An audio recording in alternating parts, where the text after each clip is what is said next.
Lynn and I are heading up to the Lakes region of New Hampshire, and we drive by this Jeep, a flat fender. I go, "Ooh, Jeep, for sale." Lynn goes, "No." She just doesn't get it.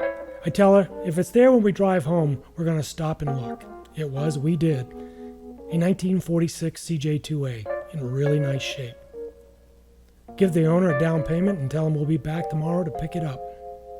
When we get there with the trailer, he tells me he had 3 other calls. Sometimes you just got to know when to pull the trigger. We pack it up. It's raining like summer. I get it back to my dad's place because at the time, he was the only one with a place to store it. Now, if you're a regular to this channel, then you've seen the videos on this Jeep. Not all things were perfect, but we keep making them better. Wow. I was reviewing that older video, trying to get ready for today's video to produce this, and it occurred to me that I have owned Bones, this 46 CJ2A, for 10 years, coming up in 2 more months. Just you never realize how fast time slips away from you. In the last video where I talked about the future of the channel, I asked if there'd be any interest in me pulling back or pulling home some of those older videos, original videos that I did on the Jeep, and I had a couple people say yeah, they'd be interested in seeing the work that I did on the radiator. So I did exactly that, or I'm doing exactly that. I brought those videos home from where they were uploaded. I don't have the originals. My hard drives crashed. I lost all of that film footage, but fortunately both YouTube and Vimeo is where I did the original videos. Because I own them, they do let me bring them back, bring them home. And so I brought this video home, and I'm going to re-edit that video so that we can look at the methods that I went through, or the problems I went through trying to get the cooling system to work. Now, let me tell you something, guys. I've been very open about this. I am not a Jeep expert. I am not a mechanic. Everything I learn as I do it. So when I made the upgrades to the cooling system, I made those upgrades based on what I learned as I learned it, as I began to practice this. When I bought the Jeep, I should have known something was up, because the guy that was selling it, he said to me that he was looking for or wanting to buy a newer Jeep that was problem-free, that he could reliably go out in the morning, start it, drive it to work or wherever he was going to do, and then feel that he was going to get home without any problems. That was the first warning. The second warning was when I got the Jeep, picked up the Jeep, there was a box of parts. And almost all of the parts in the box had to do with cooling. So there should have been some red flags going off that said, okay, there may be an issue with this Jeep. I still bought it. The price was right. The Jeep is in remarkable condition.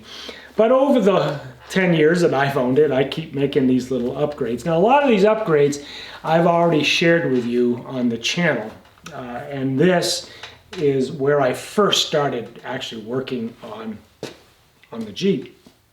And the quality of the video is from somebody who was just learning how to do all of this. Learning how to work on this Jeep and also learning how to make film and make videos. So I'm going to ask all of you to be a little patient as you watch the video. I learned a lot from this. So if you see things that I'm doing wrong, I accept that, but just realize that I didn't know what the hell I was doing. I was learning as I was going. And I think that's always been the point of my channel, that I want to explore these cars. I want to explore the ownership of vintage cars. One of the funny things is these videos were made like something like 7, 8, 9 years ago. And I was a lot younger, and it sort of shows up when you look at the videos. 10 years makes a lot of difference, guys, and depending on how old you are, you will learn that someday. Let's get to the video. Let's get to what I needed to do to get the cooling system working better in this. I actually made 4 parts and did this in 4 parts. So this is part 1. I'll see you guys on the other end.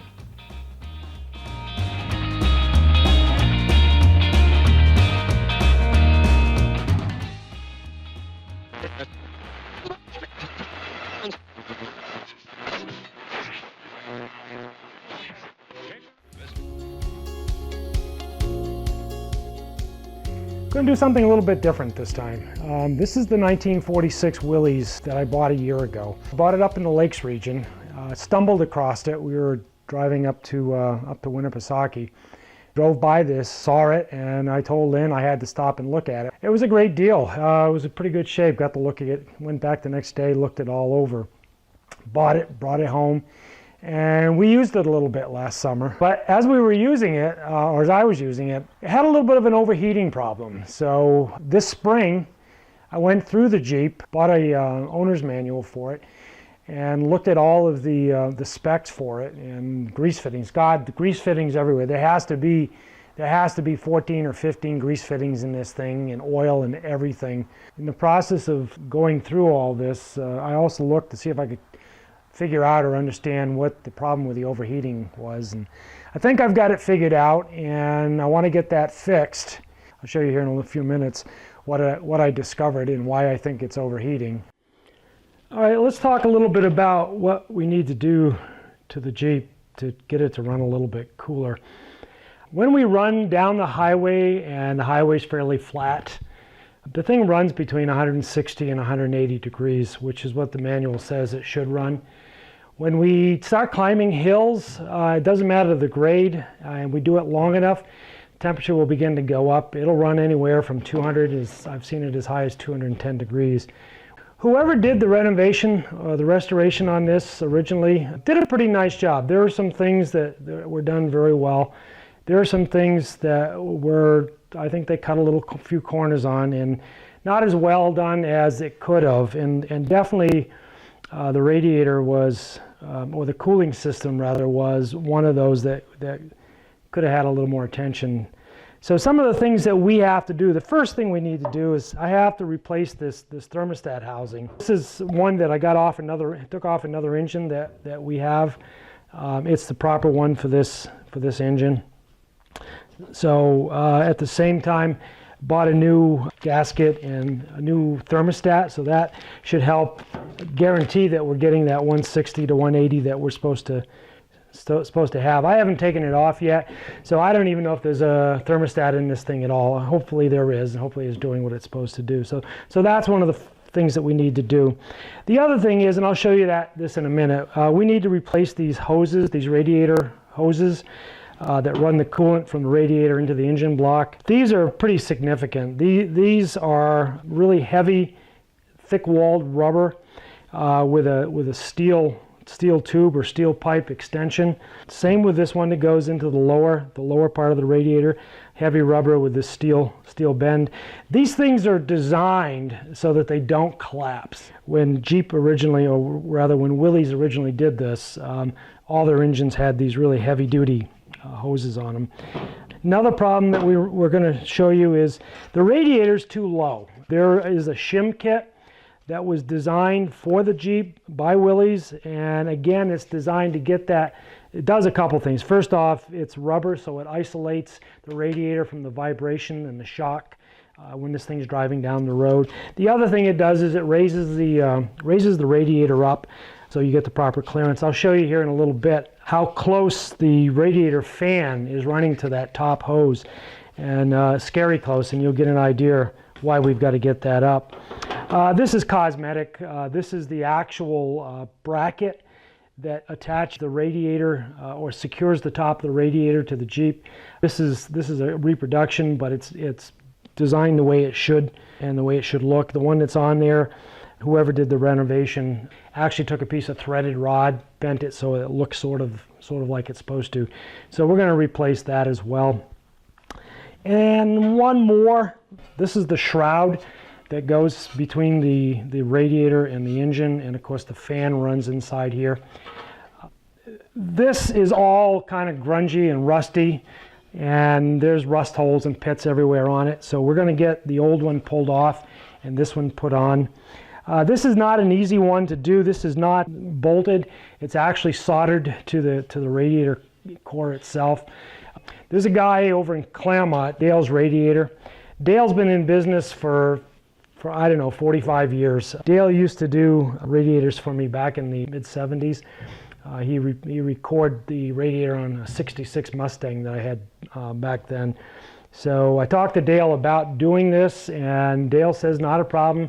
He says he's replaced the shields on those kind of radiators several times, so he's got it down. He knows how to do it. All right, so let's get this thing opened up. Let's look at this housing for the thermostat that I mentioned on top that was wrong. To begin with, this one comes straight off towards the front of the engine, and the one that belongs on there, the proper one for this, comes off on an angle, comes back towards the radiator itself. If you look at this hose, you'll see that it sort of twists off, so it comes straight towards the front of the engine and then curves back and then into the radiator itself. And if this thing was mounted correctly, it would come straight back, so the hose would go direct from the housing into the radiator. So we've got to do some work on that. We're going to replace that. Like I said, we'll put that new one on. Actually not a new one. That's one I took off another engine that we had. So we need to get that fixed. And again, one of the other problems, I mentioned how close the fan was to the hose. So if we do a little bit of a close-up, you can see I'm not missing that by much. So we need to lift that radiator up. We need to get it high enough so that clears by the proper amount. So we're going to work on that as well. I mentioned that the shroud needed to be replaced. So if we kind of follow around that shroud, you can see where it starts to get pretty grungy, pretty rusty. The radiator itself looks like it's in pretty good shape. But if we work our way around and get down inside of here, you can really get a sense of how grungy it is. And if I can get a good picture here, yeah, you can see the rust, how it's rusting and not in the kind of shape that it needs to be in. So we're going to try and replace that shroud, and I think that'll make a big difference, and we'll be able to get this up a little higher, get the fan centered to the shroud. That's another thing, that if you look, the fan itself, let me see if I can show you that better. The fan itself is not centered, and it's not drawing full air in. So we need to get that fixed and get that radiator pushed over a little bit. So we're drawing directly from the radiator, the air properly. Then down below, same thing again.